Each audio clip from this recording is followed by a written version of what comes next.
You spent countless hours in the garage with your dad. Now investing in that old car and working on it with your son reminds you of him. And his legacy lives on. Fund your passion with a low-interest home equity line of credit from Bank of Blue Valley. Look at that. What are you doing? What are you doing? I got pants on today. I got a board meeting. And I don't feel like that was appropriate.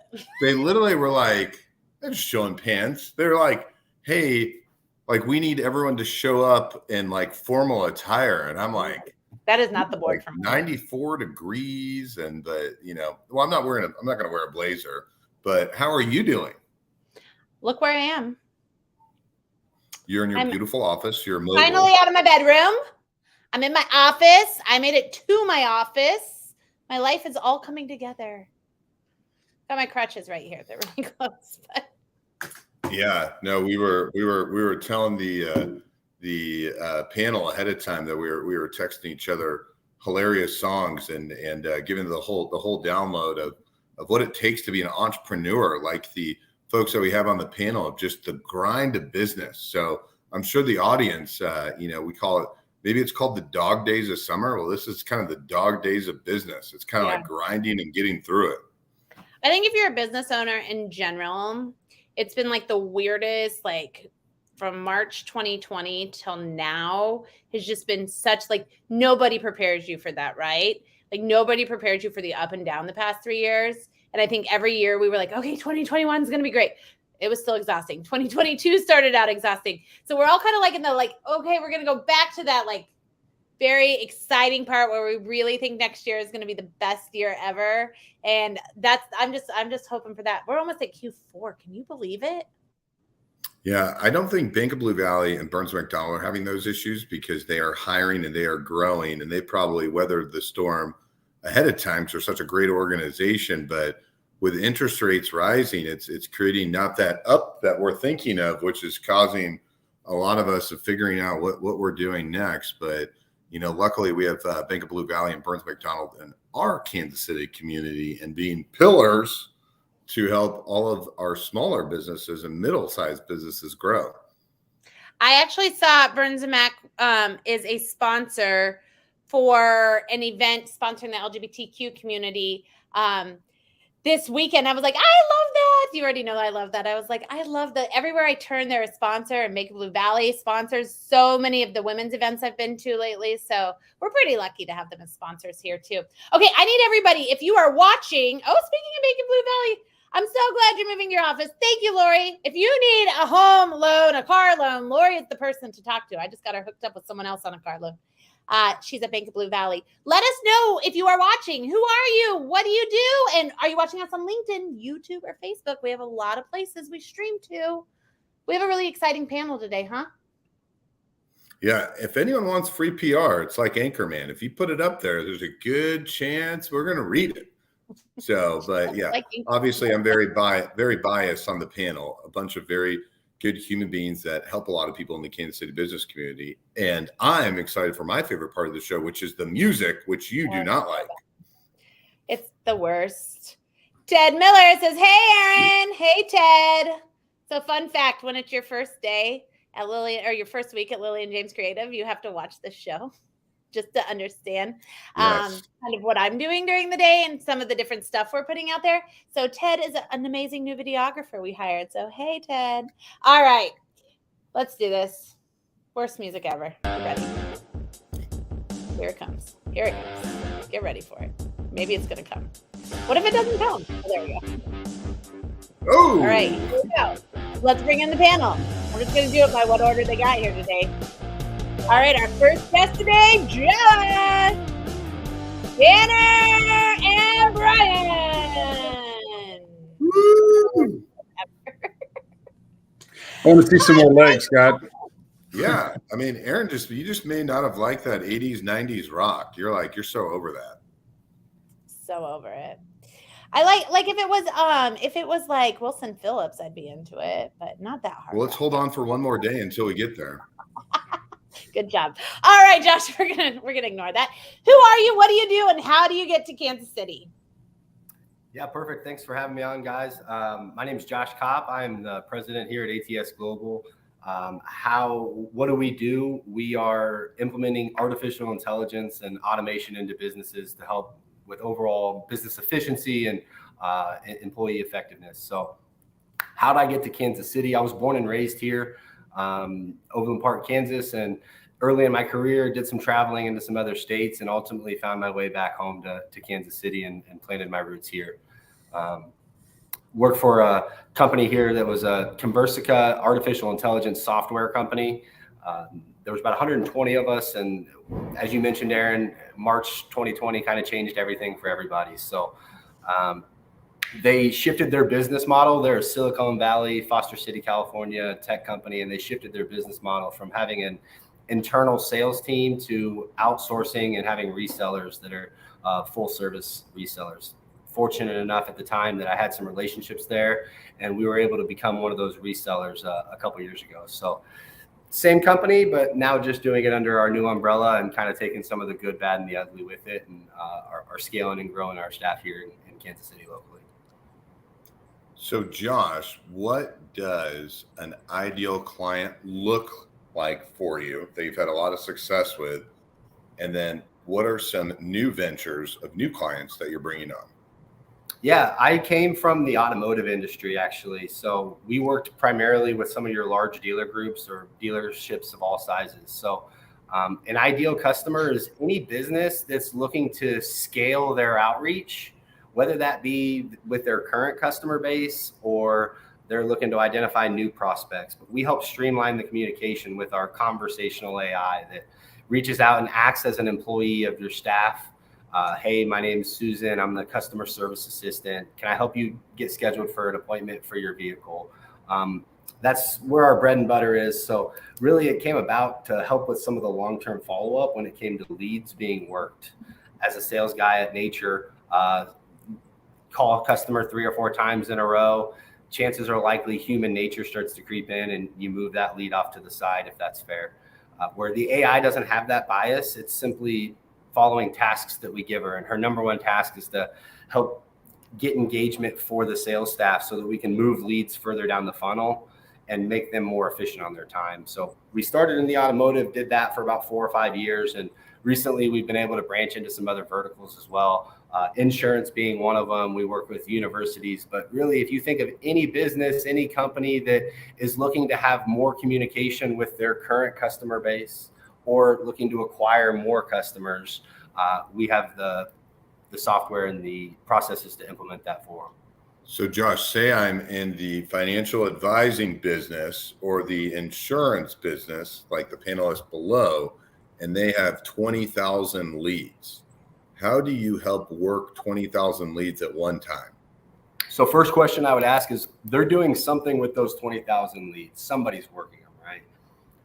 Well, we want to implement the AI into the process and not change or reinvent the wheel. But the AI can simultaneously hold conversations with tens of thousands of people on a personalized level at the exact same time. So they have a staff member somewhere in there that's either making phone calls, they've set up some email templates or some cadences, something that's trying to communicate with those leads, I would imagine. Our AI does that, but more so in a conversational way. And she's taking those 20,000 and think of them as needles in a haystack. Our AI her name is Maggie. We named ours Maggie, but she goes out, gets those needles in a haystack engaged in a conversation, verifies that they are somewhat interested in learning more about your product or services, introduces your sales rep or sales team that's going to be taking it over, and then says, hey, here you go, Johnny. This customer's ready to talk to you. So that that person that's working within the bank, they're not having to make 100 calls a day to talk to 6 or 7, 20 people. They're making 40 calls a day, but they're talking to 30 or 35 of them because they've already been engaged. We know that they're interested and they're expecting a phone call. Okay, so Maggie is the one that runs it for your company, or that's the one that you sell? Nope. So Maggie is what we named ours. Maggie was our revenue operations specialist at our company here in town. So we just named ours Maggie, and she's a friend of ours internally. But every business, every company names entitles their assistant whatever they want.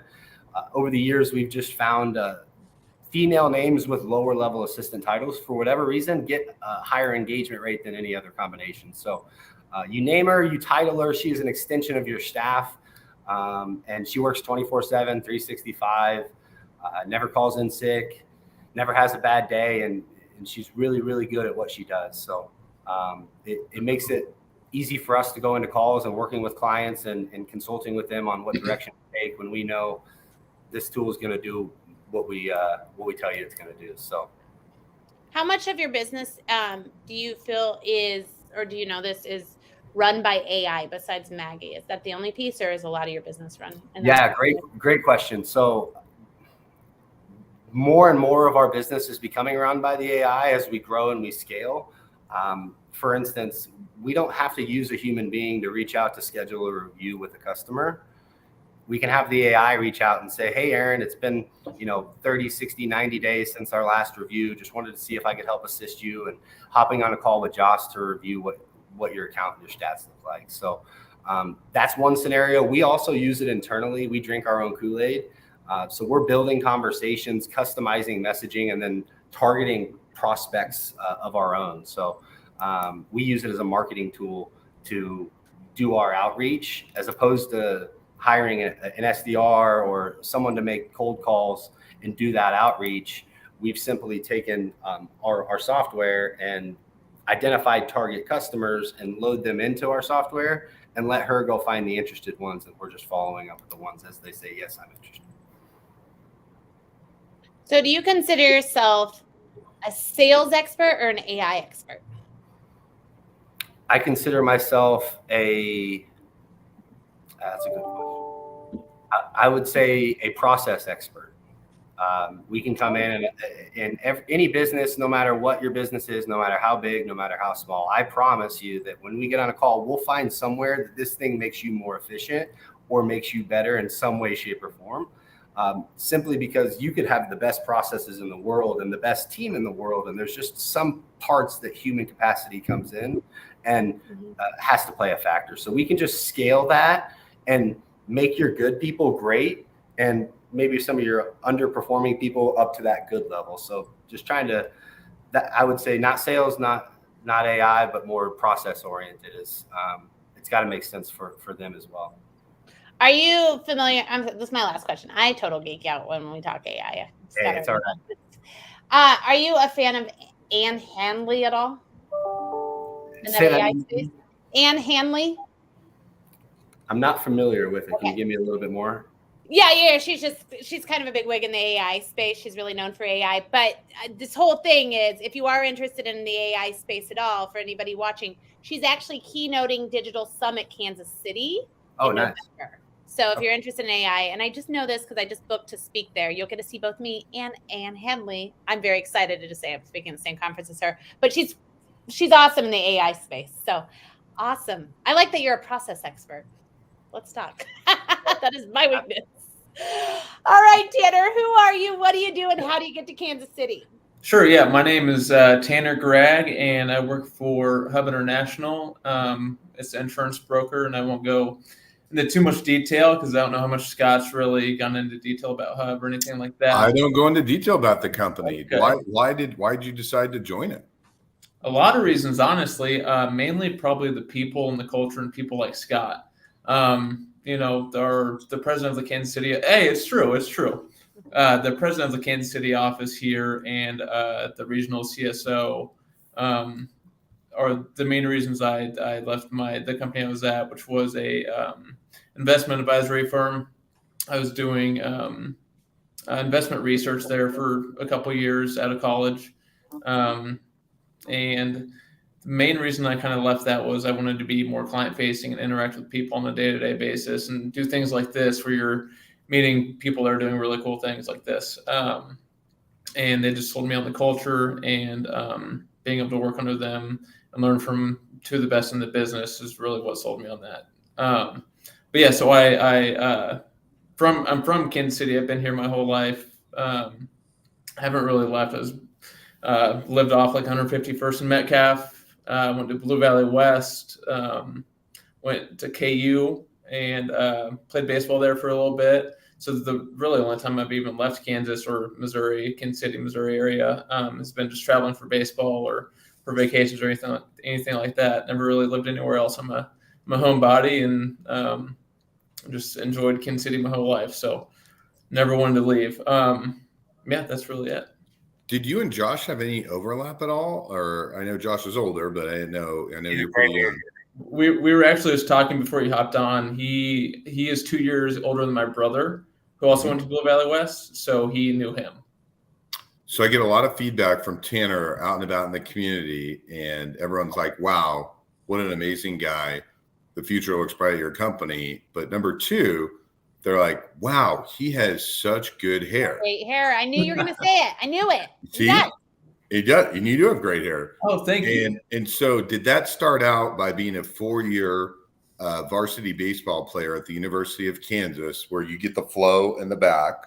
Or was it always something you always did naturally with your hair? You know, it's a very recent thing. I'm going to have to give credit to my wife on this one. She is the only reason I have long hair at all. Growing up and playing baseball, my dad was always like, hey, buzz cut on all this. Like, these coaches are going to see you. They're not going to want to give you a scholarship if you have long hair. I'm like, I don't think that's really true. But, hey, if it's going to give me any better chances to get a scholarship, I guess I'll go short hair. So all throughout college, you know, I had short hair, started dating my wife in college. And she's like, you should try growing your hair out. Like, it looked pretty good. And I started doing it and just haven't looked back since. And actually just got a haircut for you guys last night. So I made sure I was looking all buttoned up for you guys today. So wow, you know what? When you're on Drinks with Leaders, you get a nice haircut. One quick question, I know I'll have Aaron ask the next one, then transition here. But you know, you've seen two different cultures, and the company that Tanner and I work at, you know, we honestly was not always. It's any small company. It's ups and downs. You know, you're never really humming and growing. So Tanner happens to be at a space and time where things are going pretty good. But, you know, looking at two cultures, like what's important for you as a millennial coming into the workforce that you appreciate and that you don't appreciate? Sure. Yeah. No. I think something that Hub does really well is they don't really like babysit you, I guess, if that's the word. They kind of treat you as like an adult. They give you flexibility. Like if you want to work from home on Wednesdays and Fridays, then you have the ability to. They're not going to be like looking over your shoulder and being like, hey, are you doing this, this, and this? If you're getting your job done, especially in certain roles, then it's not really, you know, they're flexible with it. That's one thing I really appreciate with Hub and didn't really necessarily have at my previous place. But yeah, that's something I really appreciate. Something I wouldn't appreciate. You mean within Hub right now? Something I don't. The two cultures. Two cultures. Yeah, the one thing that you liked and didn't like. Yeah. Definitely like the also here the Thirsty Thursdays. That's always a good bonus. I know we got one coming up to celebrate birthdays and celebrate some recent wins and things like that. So that's something I really like too. Okay, I have a quick question. As an also former KU athlete, I was recently reminded, I'm a couple years older than you two. Rowing. I was also recently reminded by a mentor of mine when I was kind of in a little bit of a slump, I guess. She reminded me how few people make it to Division I athletic spots, right? Yep. And then reminded me how much that kind of coincides to my work ethic and stuff like that. How much do you see some of those same types of skill sets that you developed growing up playing sports and playing a D1 sport fall in line with like what you do on a daily basis in your industry, as well as like growing and being able to stay motivated and all that? How much do you see those two things line up? I think they line up perfectly. I think they're directly correlated because it's kind of the work ethic that you have as an athlete. You have to work as hard as you can each day to get a little bit better, and it's not always like it leaps and bounds, but just small compounding things that stack on top of each other each day. It's not really, you look back at 2 weeks ago, it's like I'm not that much better than I was, but I'm a little bit better, and it's just trying to get a little bit better each and every week and things like that. I think I try to bring to work today. It's just small compounding things like doing the little things right, because those add up. It's not always a huge big thing that you need to do, but just doing the little things right. And then I think work ethic wise, being an athlete, no one's gonna get you better except for yourself. So you have to go do it yourself. You go reach out to coaches and things like that. And I mean, it's on you if you don't get better. So that's something that I'm trying to bring into definitely a sales role, where it's like it fits my personality, because if I fail, it's because of me. I have amazing people that are supportive around me, like Scott, like so many other people here. If I fail, it's because of me. But I don't think that's going to happen because of the work ethic that has been instilled in me through sports. So. And Mr. Timothy says, "Way to go, Tanner. I don't know a lot, but I do know that Tanner is going somewhere." Appreciate that. That is the feedback we get all the time. And just to give Tanner some credit, we maybe hire someone in his role maybe once every 3-4 years. So, we're pretty proud of him. And Tim Sherman, who's a really big deal in Kansas City, also thinks so. Thank you. Awesome. All right, we are going to move over to you, Bryan. Who are you? What do you do? And how do you get to Kansas City? Hey, Scott and Aaron, thanks for having me today. Bryan Sarff, founder and CEO of True Wealth and Company. And I grew up in Cape Girardeau, went to school at Mizzou, met my awesome wife who was from Kansas City, and we settled here.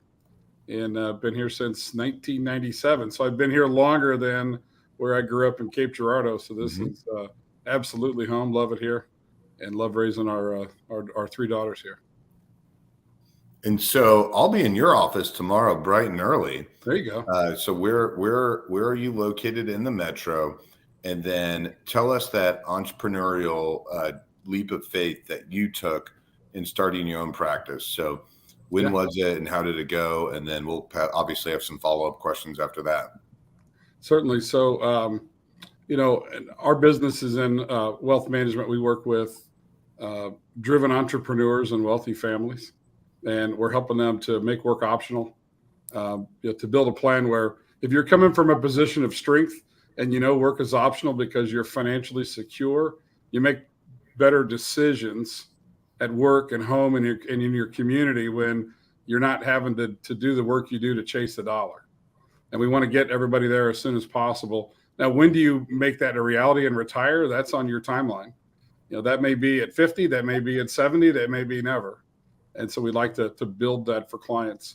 The leap of faith that I made was I was working for another advisory firm here in town and saw the impact we were having. And, I had a thought one day that I don't want to wake up at 70 and look back and go, man, I wish I would have tried it myself. And so I took a leap of faith, and in 2013, started a business. I had a 12 by 12 office. I didn't have a window like I have behind me, to bring in the light. And I had a computer and a telephone and no assets, no clients, no income, nothing at all. Went about $165,000 in debt. And I remember going home one day telling my wife, I didn't mortgage the house. I'm not risking our retirement money, but we are $165,000 in debt. And you probably should know that because you're in partnership with me, on making it. And so she was a little freaked out on all that, but everything worked out wonderful and worked out for the best. And I'm so glad I made that leap of faith to give it a shot and to build this, piece by piece, client by client, and I couldn't have done it at all without the phenomenal team that I have with me at True Wealth and Company. They're incredible people who dedicate their lives to our clients. And it's just really a joy to work with them, to work with the amazing clients that we have all over Kansas City. And then the strategic partners like you and Aaron, Scott. You guys are incredible and awesome. And you send great people our way that we get to meet and see what kind of impact we can have to, improve their spot in life when it comes to their personal wealth. And then a little caveat. So you gave us the entrepreneurial leap of faith. Yeah. Where is your organization today? Oh, sure. And, I would assume you're growing 20, 30% a year. Or maybe I'm shooting you short, but No. I'd love for the audience to understand what that, being in debt and having to tell your spouse what's going on to where you are today, because there is a very good theme to this story of a hockey stick here. Yeah, we've been growing consistently at just under 30% since we started. We had nothing under management. Now we're around 130, 135 million, just depending on the move of the market as we go through and that. But it's been a heck of a run, and we're still growing, still expanding, not slowing down at all, and we're definitely accelerating into that hockey stick. And we love where we're at. If I wouldn't interrupt the video, I would turn around and show you the awesome view I have out at South Creek at 132nd and Metcalf with the pond behind us and the fountain out there that's running. But it's a great place to work. I get the sunrise every morning when I'm in here, and just really love the work we do. One quick question I'll have Aaron ask. The next one is, so how long was it from the journey of not looking so hot to where you are today? 9 years. Next year is number 10. Yeah, I just think it's just great for all entrepreneurs to hear that, because it's the classic the overnight success that just took decades. So it's important for people to hear that. Yes, and it's all individual clients. It's not. I don't have one big 401k that we manage. It's individual relationships with fantastic business owners and professional savers all across the Kansas City community. But it was definitely a heck of a lot of hard work, a lot of long days. Multiple times you work 12 hours a day, 7 days a week. But in the long run, it pays off. What was the number that you were done? Because 165, I would have been done, right? That's too much. I don't know if I could have got myself into $165,000 debt. I don't think anyone would have allowed me to do that. But did you have a number where you were like, if it's not growing by this number, then I'm going to go back, or I'm going to find another place? Well, it was all on credit cards, and I had a $180,000 limit. So I guess it was another $15,000 and I was over. And I figured the worst thing would be that I got to pay that off, and we'd figure it out. I've been working since I'm 12, so I'll figure something out some way, somehow. It works. And there was no way I was going to be there at 70 looking back. But yeah, my number was 180 because that was the max on the cards.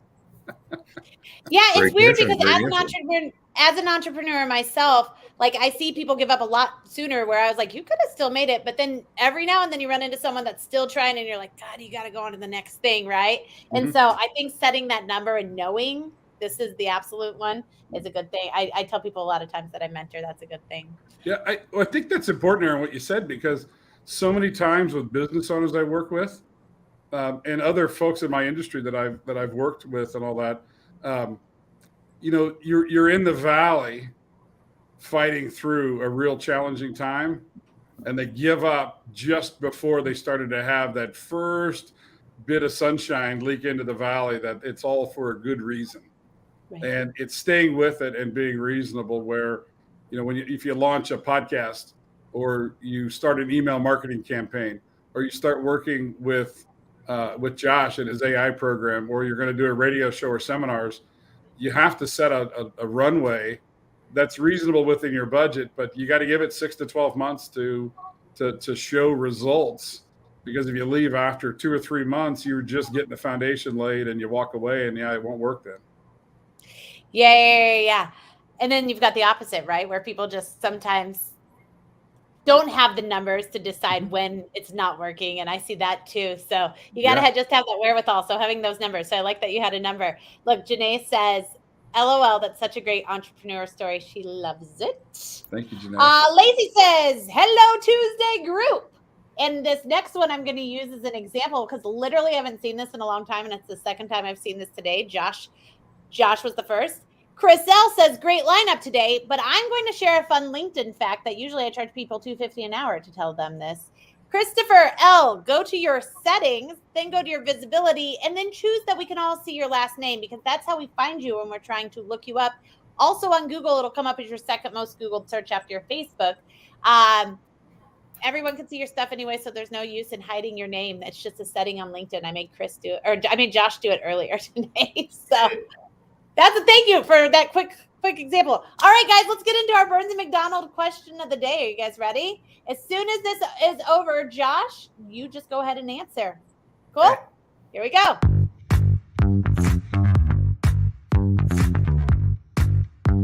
Hi, I'm Carrie Plummer, Special Projects Manager in Marketing at Burns & McDonnell, helping spread the word about what we do and about what makes us special.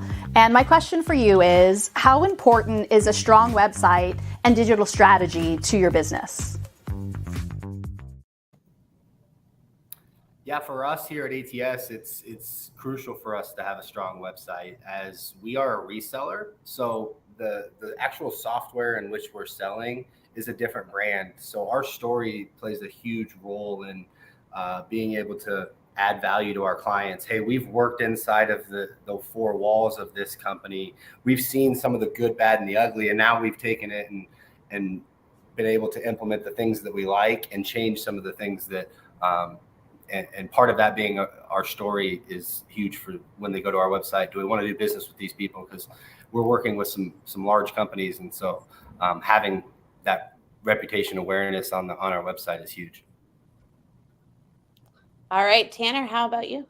Yeah, I think it's incredibly important because, especially for Hub, it's like we are such a big company that there's so many different resources that we have that I haven't even discovered yet. So if you're a client or a prospect and you are trying to figure out more about Hub, just going on our site, you could, spend a couple hours on there just seeing all the specialty things that we do, all the different resources that we provide. I'm sure whoever you're speaking with within Hub will tell you about it, but just being able to spend time on there, like you can only have so many meetings where you're telling them what you can provide for them, but the website really even goes deeper into that. So it's just, there's so many different resources, and I think that's just an easy way for anyone to be able to go on there and just browse it on their free time. Sweet. Tanner, quick question though. So you mentioned that it's on yourself to truly go there and learn. For folks that are also starting with a new organization or learning about hiring Bryan's company or Josh's company, how do you go about like studying or learning? Like if it just disinterests you, you just tune out, or does it have to catch you? I know this is more Aaron's wheelhouse, but how do you think about it when you're going onto a website? If it's not well put together, do you just leave? Like, how do you decide how to spend your time? Yes, absolutely. It's like there's no point in me wasting my time like going and trying to find the exact thing I'm looking for. If it's not well put together, like it's just like, this is a waste of my time. I could be doing something more productive, something like that. It definitely makes it a lot easier. Like if I'm looking at a prospect or something and trying to learn more about their business and I'm on their website and it's like here, and here, I know exactly what you do now. Easy to navigate, things like that. It just makes it so much easier for me. And I would imagine for prospects and customers as well. Did you know that when it comes to like how Google chooses how to pull you up? So I've been in this world for a really long time. It used to be very much keywords, backlinks, stuff like that.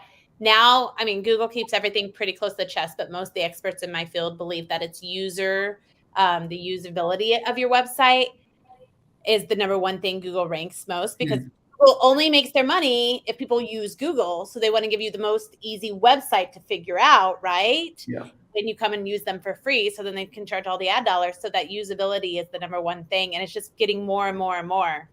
And all the people younger than Mr. Tanner are actually going to TikTok now to figure that out. So it's probably going to even get more like that.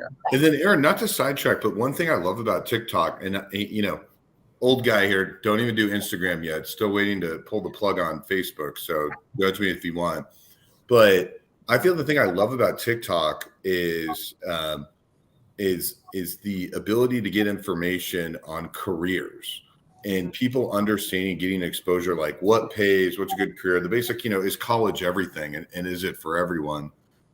What information do you have for the audience and for late adopters like me in terms of what TikTok's doing for the business community? Yeah, I mean, it's changing it, right? So like where we usually think you go put a business on there, it's actually exposing businesses. So it's very much making businesses more accountable, making them more accountable to one of the most trending things on TikTok right now is how much do you make at your job, right? And the salary trending thing and people understanding one of the huge pieces there are HR type coaches and HR type things and what to do and experiences.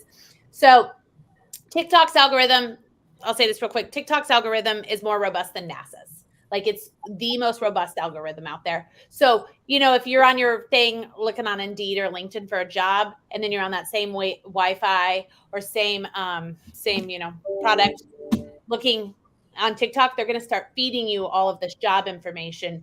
And so it's changing the business world, and businesses that are on there, that are quickly on there, are adapting really quick into winning Gen Z kind of millennials. And as more of us get older, Duolingo, that's probably one of the best ones on there. It's an app that spiked really fast because their TikTok was so great. So you like learn Spanish or something on there. So it's changing. I mean, all of this is going to be completely different in 10 years, right? We're going to decide what company we went to because they're so transparent versus just like the paycheck. I love it from the farm kid that grows up in a small town to someone in the inner core that maybe hasn't gotten exposure to all the different things that we can do for a career to generate revenue, to build families or build our lives. And I think it's just a great game changer for the younger generation and our children, that, they don't, just because they see this, that they have to be this. They can get exposed to a lot of different things. So Bryan, what about yourself with the Burns and McDonnell question? What do you think? And are you on TikTok? I love TikTok. During COVID, I got tired of all the political, BS that was going around out there. So I just unplugged from all social, fired up TikTok, and I said, give me all the fail videos and give me humor and comedy, and I'm just going to watch that stuff. And I laugh out loud in the house. Just some of the stuff you see is fantastic, and I've got it all organized by category. So if you want good stuff, I'll send it to you. I'll filter TikTok for you. But I have a little window every evening that I sit down and mess around with it, and then I'm done. Can I say something to that real quick to the business and to you? See, people like Bryan, like that's a lot of our target market, right? As a Bryan of the world. TikTok now from that business side is also becoming, now I can get to Bryan there with the entertainment factor, just like I would on a commercial back on, the Super Bowl. And in fact, I think there was a story yesterday, Kami, who's the top number one person on TikTok, he's charging $750,000 a post per company. And it doesn't feel like advertisements because he's so entertaining when he does it. So it's really it's changing the business world. Okay, Bryan, I know digital is huge to you. So chat. Yeah, I think when I hear the Burns and McDonnell question, all I could think about was, everybody thinks Kansas City is flyover country. And I don't blame them, because our brochure to the world, our internet is our airport, and it's ugly and horrible and nasty. And they fly through it and they see it and they go, wow, this is kind of crazy here. Maybe I don't want to visit and come back to Kansas City, even though we know all the hidden gems of the community. Our new website is our new airport that's going to go in, the new terminal that will make Kansas City look completely different to all those travelers coming through. So when it comes to your website, I think it can't be three things. You can't have a canned website. It needs to be your words, not somebody else's, your pictures, not somebody else's. It can't be stale, that it's just a static that never gets updated. And it can't be boring. It needs to talk to what your target market wants to learn about from you and how you can help them, attain those goals and what's important to them. So not canned, not stale, not boring. And then digital strategy. I know you guys do quite a bit digitally. Yeah, I mean, the digital piece is, I think it's the biggest piece of it is picking one or two avenues that you're good at and sticking with that. If you can write, if you can do videos, if you can do podcasts, if you can do, video casts like this, if you can, do a blog, just pick a schedule and stick to it and do it for a long period of time, and you will build an audience. But if you switch from, I'm going to write a blog for a while, that was boring. I'm going to do a podcast for a while, that was boring. I'm going to do a video cast. I'm going to continue to switch. It's really tough to build a group behind you that wants to cheer for you in an audience. Right. So consistency. Huge. Nice. That wins. You have a podcast, correct? Ooh, nice shout out. Yeah, I just started a new one called Successful Chaos. Ooh. Yeah. Well, give us the background. Give us the background on that one. Like, what's the hook? Well, it's so I talk to business owners every day, and I talk to strategic partners that work with business owners every day, and I find that the business owners I'm able to help they're not in unsuccessful chaos. They're in successful chaos, meaning they're great at what they do. They're good at, if you take somebody that's in the roofing business, then you're great at roofing houses and you're great at your customer service and that. But your back office you didn't start your roofing company to do legal, banking, commercial insurance, wealth management, HR, and accounting and finance. It's not your forte. It's not what you're great at. But as your business grows, that's what eats up all your time. And so I want to talk to those business owners that are in successful chaos, that are figuring out what's the chaos you made it through. What did you learn from it? How do we share that with the audience? What successes have you had in your business? How do we share that along the way? And then what we do as a company is I come in and bring the network. We have a phenomenal network I built over 20 years here in Kansas City to come in and take as much of that chaos off of that business owner's plate so they can focus on what they're great at, their unique ability to drive in more business. And so that's what I'm talking about. I'm bringing on experts in, I call leadership transition, which is where you're looking to take some chips off the table and possibly sell part of your company or bring in a leader for your company, or you actually want to fully sell. If you want to, go through that, we're bringing those experts on. I have a lot of strategic partners in town that focus on different aspects around the business owner. And we want to share their stories. And then we also want to talk with, their clients, our clients, successful business leaders in the community to just kind of build a resource for business owners that need somebody to talk to and that understands their language. And so through Successful Chaos, we hope to accomplish that mission. I like Amazing. it. All right. Well, here's the deal. This is what I want to know. We're already emphasis on the already. I can't believe it. Going into quarter 4, right? And so, Josh, where are you on where you thought you would be by this time this year and for your 2022 goals? And what is your plan for quarter 4 if you've already met them to exceed them, or if you're still trying to meet them to meet them? What does quarter 4 look like for you? Yeah, great question. So we were fortunate enough to have a tremendous growth period, kind of in that hockey stick trajectory that was mentioned earlier. So I think it was middle of June when we hit our yearly number for our corporate partner in Converska that they had set out for us. So we hit our yearly goal early on. And so we had to reevaluate and reassess our goals and create some new ones to keep chasing the carrot at the end of the stick. For us, it was, okay, we feel like we're doing pretty good in this area. How can we diversify what we're doing and add additional partners into our operation and launch different verticals as well? So that's been our focus here in Q4, is really trying to launch some new verticals, identify some new partners, and maybe some new products that fit into our wheelhouse that we can help cross-advertise or promote. So that's been our focus here in Q4. And obviously we're still chasing numbers that after reassessing where we're at, but fortunate enough that we've had some really good team members around us, and they've helped guide us to get to this point. How about you, Tanner? Yeah, personal goals, hit that by just joining Hub at all. It is probably a couple month long conversation of just being able to work for the company. So the personal goal, I'm here and working for them. So that was achieved. And I think, when did you start there? It was the week after July 4th weekend. So it's like July 6th. So pretty recent still. Yeah. But, I think our team is doing really well in the Midwest region.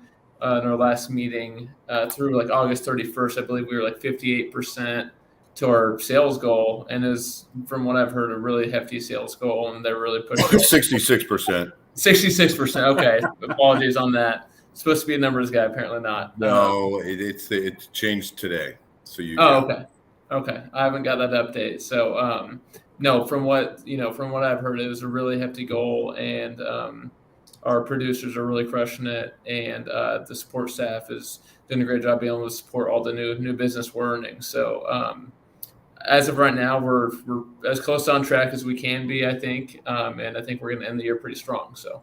Yeah, Aaron, the only reason I'm talking about my company because you never hear me talk about it, but we typically people in the industry or maybe Bryan's industry, in a lot of industries, their goal is you hire a bunch of people and they sink or they swim.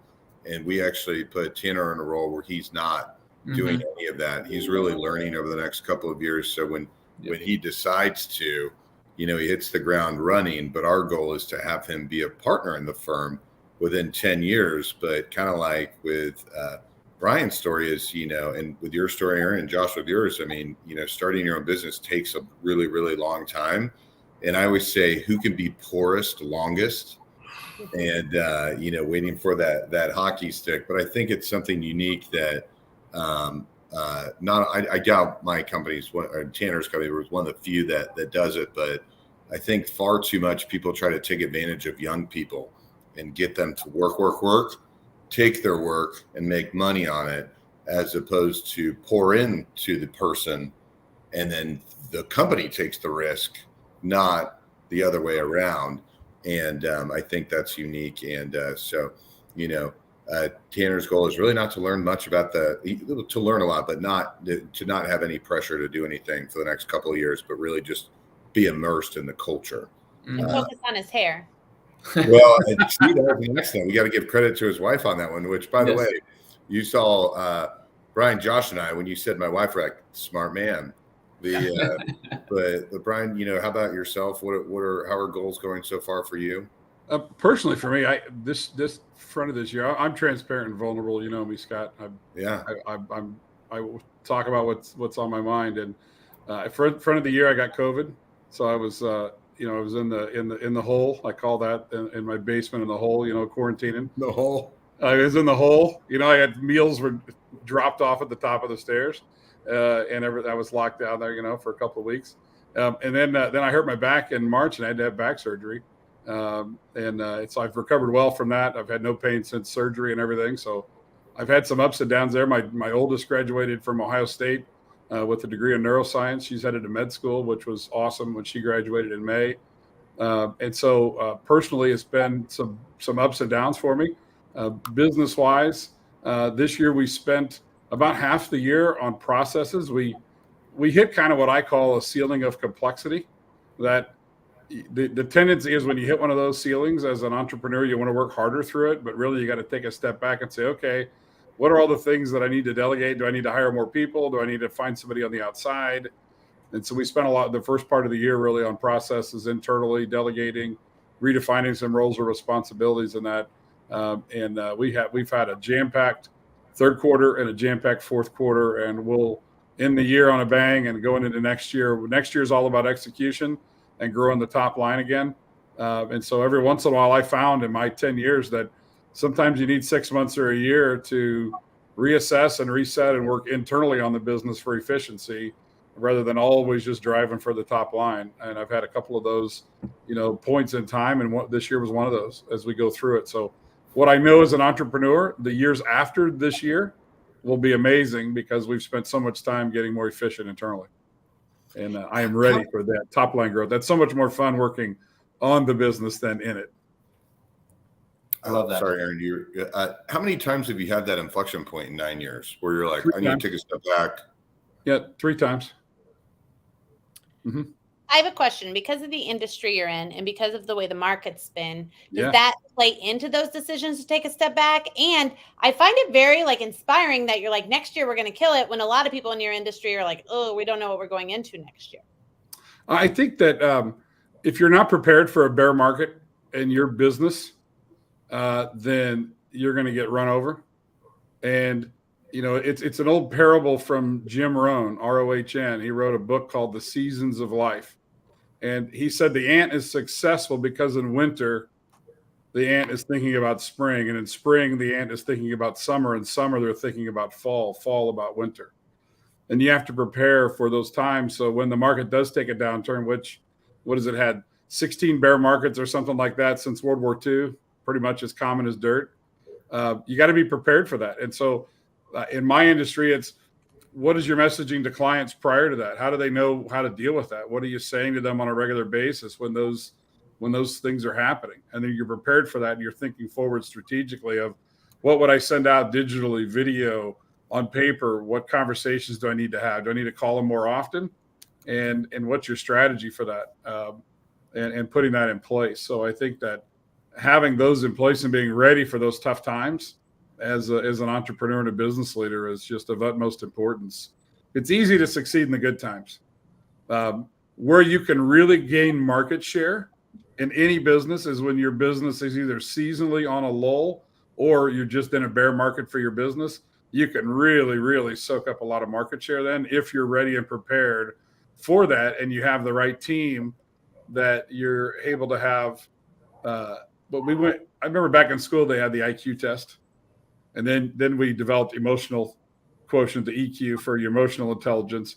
And I learned through COVID about the AQ, your adaptability quotient. So how easy is your team able to adapt and pivot when you go through tough times? And how do you build that? Because it just doesn't happen. You have to train it, build it, talk about it, plan for it, put processes in place. And that's what we spent some of this year was, what can we do better? How can we communicate better? How do we improve the background for that so that next year we're even better at launching forward and grabbing market share? Nice. I like that. Good answer. Good answer. I All just right. wanna Yeah, go ahead. Bryan, man, I love hearing you talk, and we're in two different industries, two different worlds, but I feel like you're speaking on behalf of me on some of this stuff. So it's really cool to hear. And I think that's kind of the whole reason we all came together. So yeah. Awesome stuff. Keep plugging away, and you do things the right way. Things turn out good in your favor more times than not. Thank you. I'm just going to let Josh host. Good job, Josh. Ryan says, Scott, Tanner, and Josh, what a trio. And he meant to add you and me, Bryan, but we don't know. It's all good. So. Blue Valley West spread there. That is, yeah. Play baseball with him. That's QB1. Yeah, you know what, Ryan? You should have taken my advice way back. You wouldn't be in Phoenix. You'd be in Tanner's shoes. Yeah. A lot of KU people here, and Bryan, who's a Mizzou guy. I'm a Mizzou guy. Thanks for having me in. We're also a football school over here now. So yes, that's right. Good luck with that. All right, here's the deal. Well. Here's the deal. Oh, I want to point out that the KU football announcer was on this show last year, and I think that's why they're doing so well this year. Of course, definitely drinks with leaders. Okay, I hate this part of the show. We're going to make it fast. Everybody gets like a minute and a half to answer. This is my least favorite part of the show, but if you know Scott, I have to let him do this. He loves to ask a stupid icebreaker. So, Scott, ask your end of show icebreaker. I think this panel can handle it. So I'm going to kind of ask an off-the-wall question to let them kind of deviate. And I think Josh will do a great job of setting it up. Is what was an opportunity that you didn't take seriously, or you lost, or you thought it was small, but it ended up being really big and changed your world?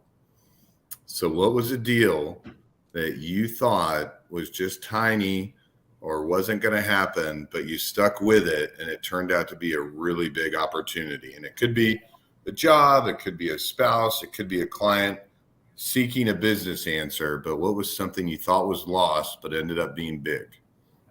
Yeah, this kind of comes full circle of ATS and who we are. So I represent a couple different companies, but our main company is the artificial intelligence. Well, I worked for that company and I got laid off by that company. So I went from working from them to being laid off and not knowing where my next job was going to be. But time 7, 8, 9 months later, we finally were able to get a reseller license. I didn't know if I was going to get that reseller license, if we were going to be able to do any of that. And ultimately we got it, made the most of it. And fast forward a couple years later, almost, I had the great fortune of being able to go recruit my brother and get him out of teaching and bring him aboard our staff. And so that something that I thought was a terrible day when we got laid off. I didn't know what I was going to do, but I just kind of had a vision that I hung on to, and I hung on long enough that it worked out for me so far. Tanner, what did you think was lost but ended up coming back? Sure. Yeah. I would probably say my baseball career, like in high school. You know, I felt like I was getting recruited by a bunch of like D1 schools, and then didn't find any I liked. And then like my last year is like, okay, well, the only thing I have left is junior colleges to choose from. And then out of nowhere, KU came, and I remember like talking to them probably sophomore year. It's like, oh no, I don't want to talk to you guys. You guys aren't any good, all that stuff. And then went on my visit there, and it's like, these facilities are amazing. The coaches are amazing. Team was actually doing really good. So something I probably should have learned from don't burn the bridge so early, I guess. And ended up working out really well. Had a great 4 years there and wouldn't change it for the world. So. All right, Bryan, what was something you thought was lost but ended up being a big deal? Well, I got fired in 2008, April, before the market crashed. And I had to come home and walk up the driveway while my family and my in-laws were there having a garage sale. And they're like, what are you doing? Oh, wow. Can't hide from that deal. And then the guys at the office I was at, it was such a bad experience. They actually brought all of my furniture and everything from the office and threw it in my front yard and drove off. It was just a real downer day. So did you blow up at them in the office? What caused that animosity to be like, hey, get out of here? They were doing some things in their office that I didn't approve of, and I spoke up about it, that I didn't like. Good for you. I didn't like what was happening. I didn't like they were, they weren't trading right, and they weren't taking care of clients' accounts right. So I spoke up that we need to change, and I got thrown out for it, and so be it. And then I did consulting for a while, and I realized I missed all of my clients because I was in financial services before, and I was like, man, I got to get back at this again. I missed my clients, but then the market crashed. We made it through that piece of it, and then I launched, True Wealth out of all of that ridiculousness then, and we made it through 08, 09. We made it through COVID. We'll continue forward, but yeah, it was you never know. That was when I had that moment that I don't want to be 70 and look back and say I never did it on my own, and that was the spark that really caused you to do some deep thinking to make sure you're on the right path. Was that time frame, and 100% committed. I'm on the right path, and absolutely love where I'm at now. You could do a viral video these days about what they were doing wrong. Absolutely, wouldn't that be fun?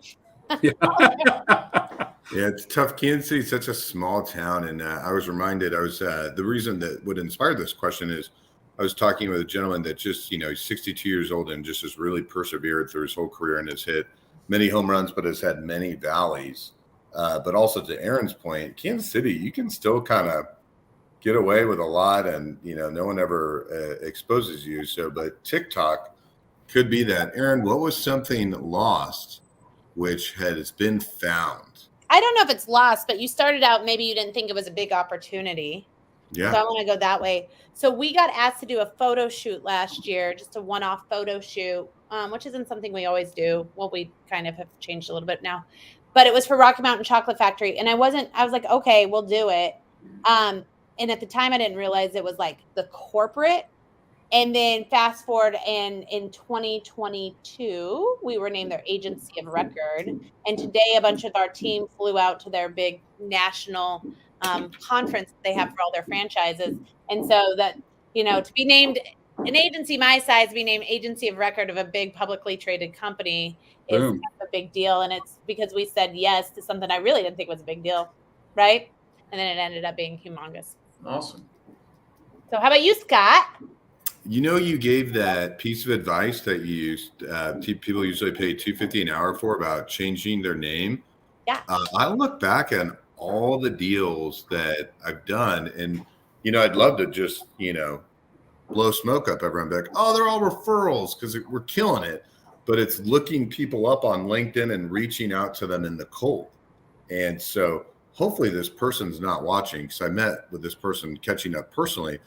But I genuinely wanted to catch up with them personally, and it's a major business deal. But it was because I saw they moved jobs on LinkedIn, and they happened to be located in an area where I had something going on. But reaching out to people in the cold, it's nothing. And then 6-7 years later, it's the biggest deal of your career.